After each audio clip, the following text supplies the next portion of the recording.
Livro dos Médiuns. Segunda parte. Capítulo 21. Da influência do meio.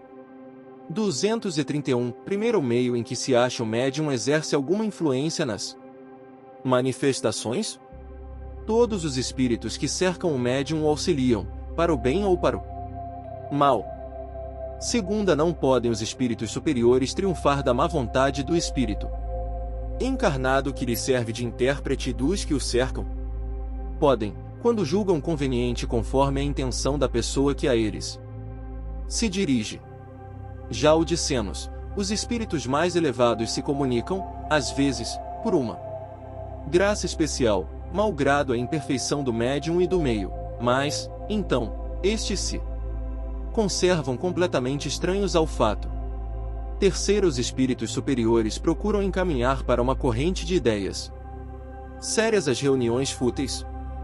Os espíritos superiores não vão às reuniões onde sabem que a presença deles é inútil. Nos meios pouco instruídos, mas onde a sinceridade, de boa mente vamos, ainda mesmo que aí só instrumentos medíocres encontremos. Não vamos, porém, aos meios instruídos onde domina a ironia. Em tais meios, é necessário se fale aos ouvidos e aos olhos. Esse o papel dos espíritos batedores e zombeteiros. Convém que aqueles que se orgulham da sua ciência sejam humilhados pelos espíritos menos instruídos e menos adiantados. Quarta, aos espíritos inferiores é interdito o acesso às reuniões sérias. Não, algumas vezes lhes é permitido assistir a elas, a fim de aproveitarem os ensinos que vos são dados, mas conservam-se silenciosos, como estouvados numa assembleia de gente ponderada. 232. Fora erro acreditar alguém que precisa ser médium, para atrair a si os seres do mundo invisível. Eles povoam o espaço, temo-los incessantemente em torno de nós. Ao nosso lado, vendo-nos, observando-nos, intervindo em nossas reuniões, seguindo-nos ou evitando-nos, conforme os atraímos ou repelimos. A faculdade mediúnica em nada influi para isto, ela mais não é do que um meio de comunicação. De acordo com o que dissemos acerca das causas de simpatia ou antipatia dos espíritos, facilmente se compreenderá que devemos estar cercados daqueles que têm afinidade com o nosso próprio espírito, conforme é este graduado ou degradado. Consideremos agora o estado moral do nosso planeta e compreenderemos de que gênero devem ser os que predominam entre os espíritos errantes.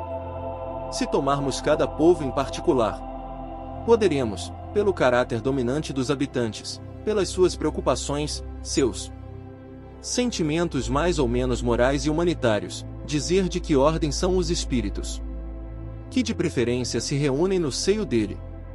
Partindo deste princípio, suponhamos uma reunião de homens levianos, inconsequentes, ocupados com seus prazeres. Quais serão os espíritos que preferentemente cercarão?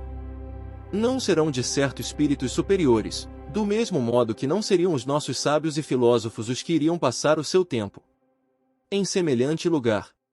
Assim, onde quer que haja uma reunião de homens, há igualmente em torno deles uma assembleia oculta, que simpatiza com suas qualidades ou com seus defeitos, feita a abstração completa de toda ideia de evocação. Admitamos agora que tais homens tenham a possibilidade de se comunicar com os seres do mundo invisível por meio de um intérprete, isto é, por um médium. Quais serão os que lhes responderão ao chamado? Evidentemente, os que os estão rodeando de muito perto, à espreita de uma ocasião para se comunicarem. Se, numa assembleia fútil, chamarem um espírito superior, este poderá vir e até proferir algumas palavras ponderosas, como um bom pastor que acode ao chamamento de suas ovelhas desgarradas. Porém, desde que não se veja compreendido, nem ouvido, retirar-se, como em seu lugar o faria qualquer de nós, ficando os outros com o campo livre. 233. Nem sempre basta que uma assembleia seja séria, para receber comunicações de ordem elevada. Há pessoas que nunca riem e cujo coração, nem por Isso é puro. Ora, o coração, sobretudo, é que atrai os bons espíritos. Nenhuma condição moral exclui as comunicações espíritas, os que, porém, estão em mais condições, esses se comunicam com os que lhes são semelhantes, os quais não deixam de enganar e de lisonjear os preconceitos. Por aí se vê a influência enorme que o meio exerce sobre a natureza das manifestações inteligentes. Essa influência, entretanto, não se exerce como o pretenderam algumas pessoas, quando ainda se não conhecia o mundo dos espíritos.